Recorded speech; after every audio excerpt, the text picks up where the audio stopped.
back to the Berg podcast. Thanks for joining us today. With me today is Dan. Hey, everybody. And Ford. Hey, how's it going? And we've been talking a little bit internally here about tenure and culture and how the two many times align, but it's not mutually exclusive. It doesn't always have to be the case, right? Yeah, it doesn't have to be that the guy that's been here the longest is the most perfect culture fit. Yeah. That's not to say they're not. It also doesn't have to be that the guy that's been here a little while, that, you know, when you come on board is a perfect culture fit. And, and how you sort of, caretake that culture and who we want to be as we progress. And it's always changing a little bit, but it always goes back to those core values. Yeah. You know, and how you maintain that. That's what I was just going to say. I was thinking about this as we were chatting a little bit. And so, you know, as organizational leaders with some input from many parts of our team a couple of years ago, maybe more than a couple now. It's been more than a couple. Yeah, we came up with a list of core values. And we've talked about them numerous times here on the podcast. I think that the three of us still agree that those are our core values. We still hold those things to be true about who we intend to be as an organization. Is that fair? Yeah, I think it's still accurate. Yeah. Ford, do you agree? Yeah, I mean, I think that there could be some tweaks though, or additions. I mean, sometimes you could make them like 15 long instead of being like the 5. But I think that, you know, key to them is if you read them over. It's the core commandments, not the core values. Yeah. Yeah, exactly. And you read them over and nothing like strikes you as being out of line, then it means that they are still the base of everything. Yeah. So I was thinking about that because we've been talking about like a lot over the last year. We've been talking about getting back to who we were, who we've been, doing the types of work we want to be doing, setting up our employees for success, making sure that our employees are in the right seats on the bus, and and sometimes like evaluating whether or not we've got the right people on the team. And is there room for bringing someone new in? Are there some folks who we need to reevaluate if they're in the right seat or not? And maybe the right seat isn't on our bus. And fortunately, that hasn't happened a lot. But, along the way over the last 12 months, we've had some of that. And it made me think like, okay, we've got these core values. We've established what we believe we want the culture or the behavior of the organization to look like, and yet we say things like we want to get back to who we were. And I think when we say get back to who we were, we say like kind of get back to the behavior that we embodied as an organization when we wrote those core values. Mm-hmm. All right. So it kind of makes me wonder a little bit, like how the culture has changed, which we all acknowledge it has.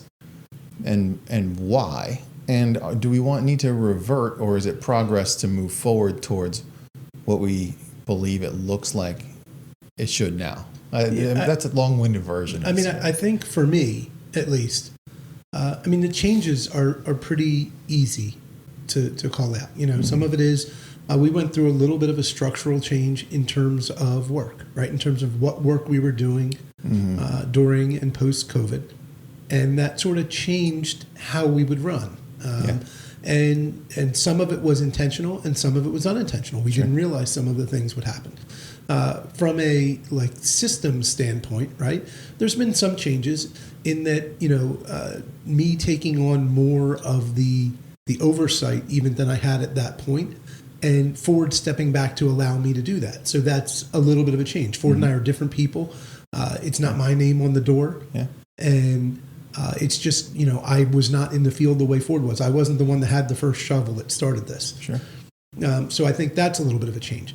I think the other piece of it is looking at that sometimes, at least I know I'm speaking for myself, when I'm trying to look at where we want to go, what the goals are, and I'm looking at a big picture, sometimes I lose sight of the tree for the forest. You know what I mean? In other words, the saying is always you lose sight of the forest for the tree because you get really hyper-focused. Mm-hmm. But I've actually noticed that I have a little bit of the opposite problem at times where I'm looking at the big picture of where we're trying to go, of the work we want to do, of what we want the team to be, of the numbers we need to be to do that. And I lose sight of a small fact and say, like, is this in line with those core values of what we wanted to do? Mm. And One of them that I've really taken to very recently is going back to taking, really respecting the brand that we built, right? Mm-hmm. Like, in other words, it was intentional. Like, the logo behind you was very intentional. And we can still laugh about it with some of our internal jokes that I'm not even going to put on the podcast about what we thought about the logo when it came out. Like, when we went to shift the logo, Ford and I did not love the new logo. We had some issue with it for a few different reasons. Some of it was probably like in our heart. We didn't want to change it. Some of it could have been other reasons. Some of it was visually, it was just different, and we thought it wasn't unique enough. But over the last, I'd say, 5 years, to some degree, we got a little bit careless with messing with it and people being able to have, slight modifications. Or I sort of, I don't want to say it. The best example to me is there's a hat that I love that you had made, but it was probably at the direction of Ford. It's the one with the bulldozer on it, right? Yeah. And we copied it a little bit on our shirts the one year. Sure, yeah. And I love that logo. And you would always say to me, Dan, that's not the logo. Like, I know that you like that logo, but we can't put it on everything because it's not the right font. Right. There's nothing right about it from what our branding says, other than the colors. And I think that happened a little bit where we gave people a little bit of leeway to like become unique, which I would encourage, except it gets away from the core of what we did. And that's a very like visual, easy example. But I think we did the same thing with some of these other core values, where we like act like an owner and the servant mentality. But did we let people just be on an island, maybe even to their own detriment? That I didn't support them enough because I thought I was letting them be an owner. I thought I was allowing for autonomy. I thought I was doing these things, but in doing it, I didn't actually focus in to see what that impact would be on them and as a person, as an employee, and as a culture. Yeah. And so I think, at least for myself, I've had to take stock of that and look at it and say like, okay, I can't just completely back off and look at what the future is. I have to stay focused on, are we being who we say we're going to be every day? Yeah. We talked a little bit about the idea of tenure versus progress, or like tenure versus alignment with that idea of culture, or who we intend to be or tend to act like. And a lot of times the two are like exist in a very harmonious, right? Like the two of them are the same thing. We act the way we want to act because the folks we have been here long enough to know what it's supposed to look like, have been part of it, maybe even gave input when we were coming up with some of those things. And so a lot of times they align perfectly. The tenured folks who've been part of the organization for a long time, and the picture we had in our minds when we wrote those things on the wall downstairs. We have kind of like almost like two different tracks when it comes to employees, right? We go with like young people with really not much experience or not much skill, hoping that they'll grow for years and years and years in our organization and embody how we want to behave and embrace the work we want to do, and do it in a way that Ford or you or I would, right? And then the other way is we acquire folks with specialized skills or experience, and maybe they gained those behaviors and experiences in other places, and in each scenario, the idea that we evaluate folks and we hope they align with our organizational goals, and then we bring them in, and sometimes it works. Sometimes it works perfectly. Sometimes we get the right fit experience-wise or inexperience-wise, and the right tenure on either side of those, and it aligns with our culture. And other times we get the perfect skill set for exactly what we need at the time, and it might not fit who we want to be culturally, but it exists because of what we are trying to accomplish from an operations standpoint. Yeah. And the other thing is true too, right? We get folks who align perfectly, but never develop the skill set we need, even though they may be great culture fits. And that could be a problem as well. So It can. Well, I think that as you're saying that, one of the things that makes me, as what Dan tied into Dan, is that like when we have these core values and the way we did things at a different time, like I don't think that we want to go backwards. We want to go forwards, of course, but we're looking for that feeling, right? It's not actually like a certain thing. It's just a feeling that we had during that period of time. Yeah. But the reality is that while we want people to act on their own, you know, we have to create the guardrails better. I think that's really what it is. We need to have those. What do we always tell like vendors from us? Like we want to know the sandbox we're playing in. And I think sometimes we say, okay, go out there and be the owner and run it like you would. But if we don't give them any guardrails, they can take that to mean whatever they want. And I just think back many years ago, this is pre all this, but we hired a person from another company. I think we told the story before, and like, let him out there. He was a dozer operator and told him what to do and took off, had to go do some other things. And after like a week, he couldn't handle being by himself and just not having somebody constantly micromanage him. And so part of it is, I think when anybody's trying to get a job,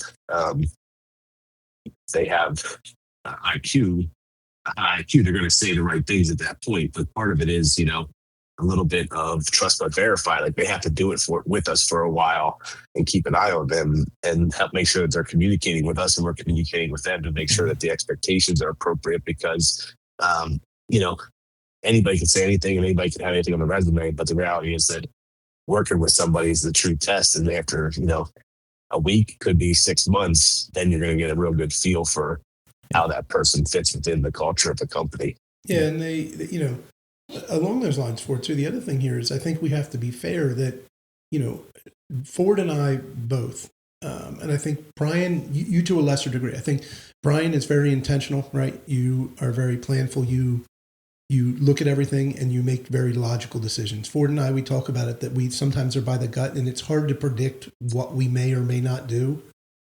Even if you were given the same set of information, because it's based on some other information that you don't have, right? Mm-hmm. Like something we think happened that may or may not be accurate. I'm not making us right. So sometimes if you said act like an owner, that can be easier to do if the owner himself displays very clear guide rails, right? Of where he's going, or how closely you worked, how closely you interacted with the person you're trying to model the behavior of. Correct. And so I said, but part of, I think, the struggle we created was we said act like an owner, but an owner, I mean, there's many different owners, not of Berg, but I'm saying like there's different types of owners, different. We didn't say which owner. We didn't say which owner. And so now we have people like, you take like a Justin Boyer or a Joe Griffin. When we say act like an owner, they're going to act like Ford. Right. They're going to do their best to act like what their experience tells them Ford would have done. If their culture attempt is perfect, it's their attempt to replicate what Ford would have done. Yeah, that's fair. You start to get to people who were hired maybe in the last 4 to 5 years, and I'm not exactly sure, with any honesty, who we're telling them to act like. Like they haven't had the same level of interaction with Ford. And the further you get from pre-COVID, they haven't had as much interaction with seeing me do very much actual work either, right? So who are we telling them to act like? And sort of we've like wandered to where I was thinking, but what I couldn't express to you when I was trying to talk about it is who, like, I want you to manage and try and act to this culture that I have a hard time explaining to you what it is. Sure. Because it doesn't. You have to find the right person, and then I think ironically where we really see success is where you have people who are manipulating or who are not manipulating, people who are copying. That's not the word I wanted. Replicating, right. Sorry about that. That are replicating the behavior of a person that is replicating the behavior, right? So you look at like a Joe Stauffer, right? Like Levi is replicating Joe Stauffer, who's replicating Ford, right? Like, that's fine. Joe knows how Ford operated. Right. You know what I mean? And Levi knows how Joe operates. So there's a clear line of sight.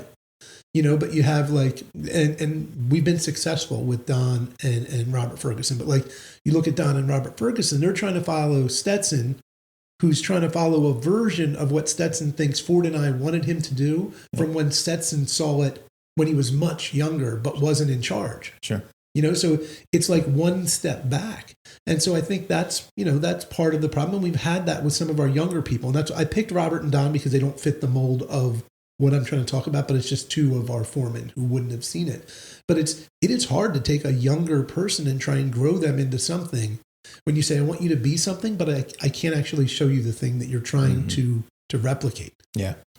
And I think that ties into the longevity people in the fact that, like, we talk about we're decentralized, like that's just the reality of our business. And so the people that have been here and have experienced this stuff, like it's part of their responsibility to kind of carry that forward because of the fact that we are decentralized. So, if there's somebody new, but that they're working with a Justin or a Joe or either Joe or some of these people that have had that experience, like that's part of what they're doing is showing them the way that they got, cause it's kind of a training and it's a work in progress type of scenario. So it's difficult to, I think because you just can't otherwise. I think Stauffer's like a great example because he is tenured and worked close enough with each of you to understand what that model kind of looked like. And I think like Gardner is a good example because Gardner's been in a similar situation, worked, but you start to think a little bit about some of our most tenured folks, and a lot of them experience that, but some of them even still, based on their role, their desire, their trajectory, are not necessarily. They are good models, but they're not in positions to exhibit the behavior directly to folks that may or may not have seen the model, right? So, like, I think a little bit about Griffith, right? So Joe is like, I think embodies to the greatest extent, like a lot of the things that we're trying to accomplish. He worked and interacted with both of you. He saw the model, but Joe doesn't really interact with that. Well, it's funny. He interacts with everybody, but he doesn't. But he is not like and I don't want to say a role model, but I mean in terms of he is not responsible for their behaviors. Right. He doesn't supervise anyone's behavior, and so it would be hard to. I think besides seeing just the way Joe carries himself, I think it would be hard for Joe to necessarily influence the behavior or the culture in a very direct manner. Indirectly, I think great example, but directly, I think. Yeah. Well, and then you have a completely other side of it. You have somebody like Gary Rambo, right? Who Gary is the other side of what we talked about. It's getting somebody with a very specific skill set that is very qualified and is going to add to us. It's a bolt on. You put it on, and right away we are better than we were. Yep. And Gary worked with Ford and with me directly, but Gary was already a finished product. Mm-hmm. So people trying. We were learning from him. We were learning from Gary.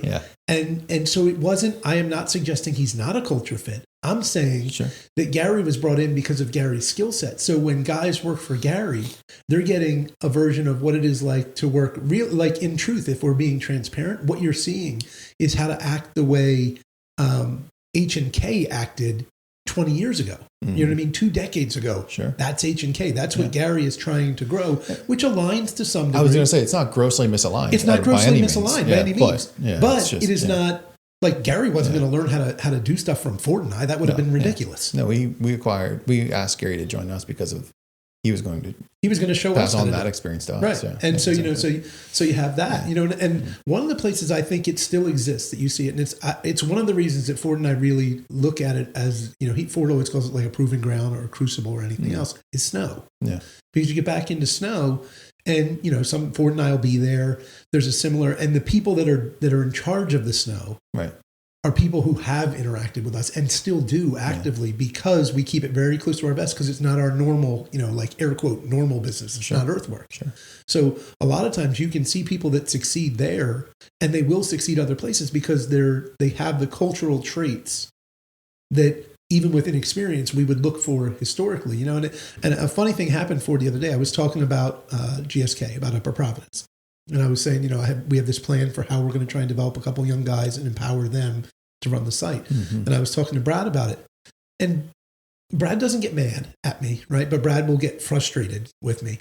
And I think he got a little frustrated based on the fact that I said, like, I'm going to come back to GSK and I'm going to show them, like, this is how we do it. And in front of, the other guy, not in front of Scott and Sierra, he said, well, I mean, I've been running that site for, whatever, 8 years. And while I know, this doesn't go right and that doesn't go right, we haven't had any hiccups. Like nothing really went wrong outside of, like we can call that events that would have happened regardless of who was running. Sure. Stuff always goes wrong. And I didn't mean it as an insult to Brad, right. But I realized, like, here's a guy who has taken those mantles that Ford and I hoped people would do of what they would do and does it. Yeah. And I accidentally kicked him because I didn't even mean to. I was trying to help. And I said that to him. I said, I was just trying to help, that I can show up and be like the bad guy that says, this is what you have to do. This is what I would do in terms of, I'm showing you my expectation. And it came from, and Ford knows this. There was one time, Ford, and I don't remember it, but I don't remember when it occurred. Do you remember when we had been working for hours? I don't know that we had Merck, but I think we had AstraZeneca probably at that point. We were split up. And we had all worked. Luke was still actively with us. We were doing snow and we were all out and we came home and finally got to go to sleep after who knows how many hours. And all of a sudden we woke up because people was calling. I had the snow phone. They called me. And I realized that none of us had set up a snow coverage unit for an ice watch at Upper Providence on a day that it had to happen. And it was 4:30 in the morning. I'd probably been asleep for an hour. Sure. Yeah. And so I called Ford and Luke and I said, we gotta get there. Well, there's no one, there's nobody else. And we just went. And the three of us just did Glaxo by ourselves. And that happened to me in 2026, New Year's Day, that happened. I don't know what I was thinking. Clemist asked me if we needed to set anything up. And I was like, no, we should be good with Brad off. So Brad was off. So Clemist, who was supposed to be covering for Brad, said, do we need somebody? Right. Yeah. And I said, no, we're good. You don't have to do anything. Because in my head, Brad had it covered. And Jack was scheduling. And, so I realized this. I woke up New Year's morning, or on the first New Year's morning, and I went to go to the bathroom, looked outside, and there was snow on the ground. And I immediately knew that nobody was set up. And I walked back to the bed, grabbed my phone, and saw a number of messages from, our client saying, hey, when are you guys going to be here? And I'm quick got dressed, jumped in my truck, texted Scott and the rest of the guys. And they were like, well, we're about done at Vanguard. And I was like, oh, okay. So this is completely on me. And, but we showed up and these guys showed up. I mean, I called them on New Year's morning and they showed up, and that's it, right? That at the core of it, the culture really is that simple. It is that we do what has to be done. And we put the greater good first. And most things fall into the core culture items that way. And it happened there. And that's sort of one of the things that triggered me to really think about it over the last week is we still have it. There was 4 young kids there that have never worked with Ford and I. I mean, I don't want to say never, but Ford and I just don't work that way anymore. You know what I mean? Ironically, I think a couple of them actually were in a ditch with Ford. When we had one of the water main breaks or something, you know what I mean? But it wasn't a long-term thing. This wasn't, the old guard that you think of showing up. This was a bunch of the young kids that showed up and did what I asked them to. And Gary, who never even does snow. Yeah. Because I just called the kids and then I called who I knew would answer. Yeah. Yeah. So. Yeah. I think that, you Ford hit the nail on the head earlier when you were saying we gotta set the guide rails and the expectation of who we expect the model to be and who we expect to portray the model. I think that's the hardest part with our method has a lot of times been relinquishing control.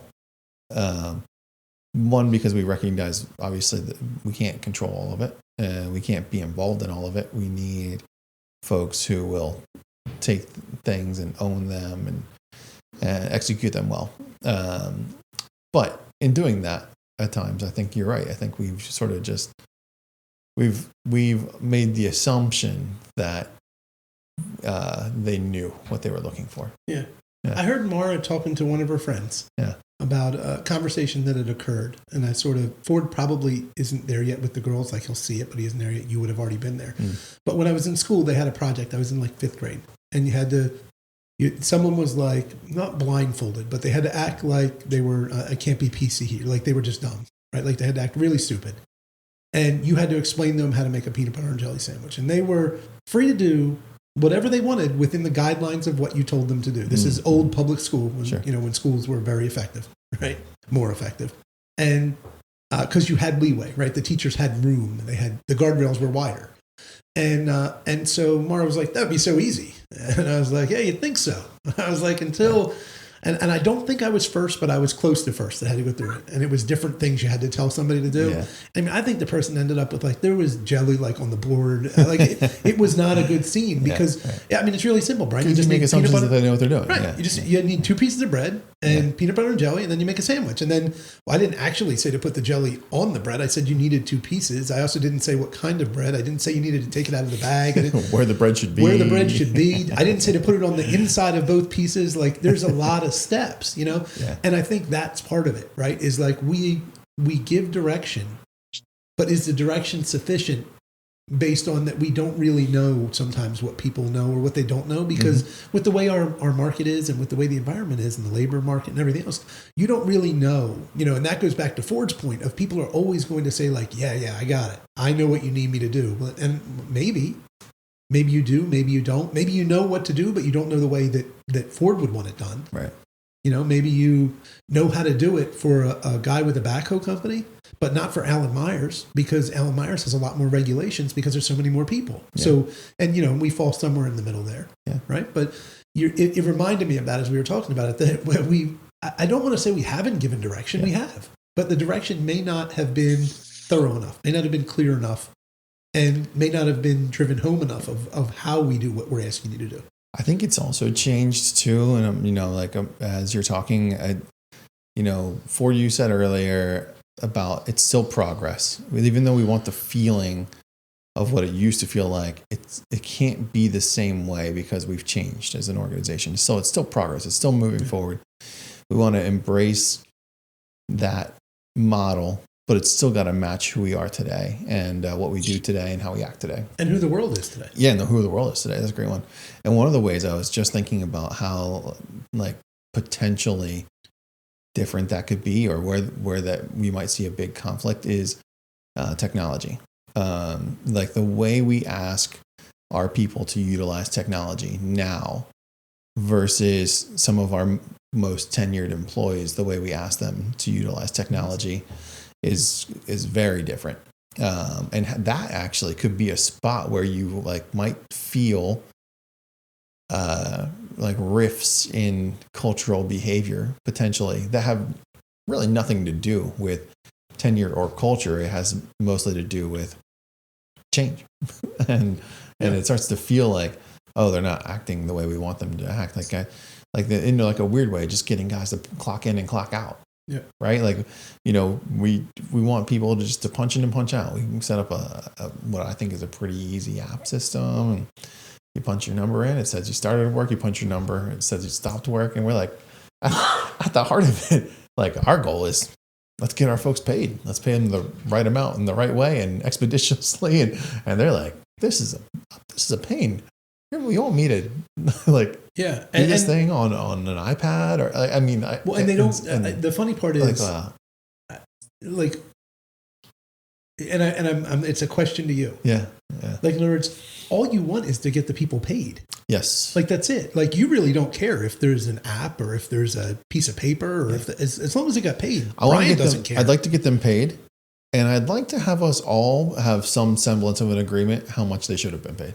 That's it, Brian. So like, that's the funny part. That's exactly what I wanted you to say. We're not here because Brian likes to have records. You're right. Yeah.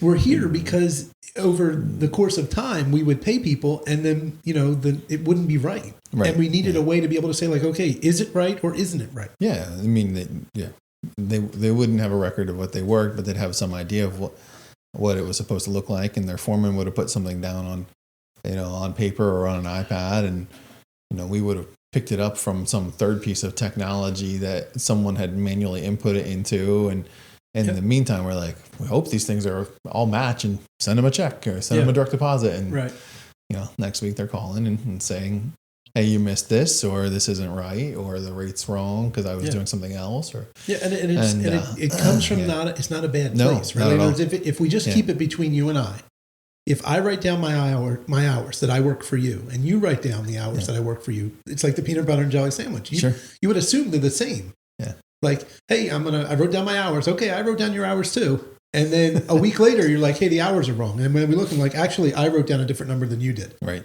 Yeah. And then you got to go back and undo that and figure it out, try and make sense of what happened and what hours are accurate. And that's how we ended up, at the spot we are, is because we want to have a check right then that we both are agreeing the number we're entering is this. But that makes more work for the team, and then also makes more team members. What I mean? Like realistically, Ford handled payroll all by himself when it was less people. Sure.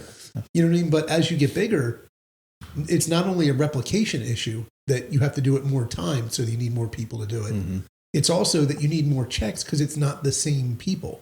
You know what I mean? Like I'm pretty sure the Bergs would have all been, or you know what I mean? They would have just figured it out anyway. If it was, you know what I mean? If 16, of course, year old Colt, didn't get quite the right number, Ford would be like, oh yeah, that was wrong. I forgot. We were here, right? Not a problem. We'll just straighten it out. Yeah. Yes, technology is a fun thing because it people have to understand that when we make decisions or make changes with stuff like that, we're doing it with the best interest of everyone at heart.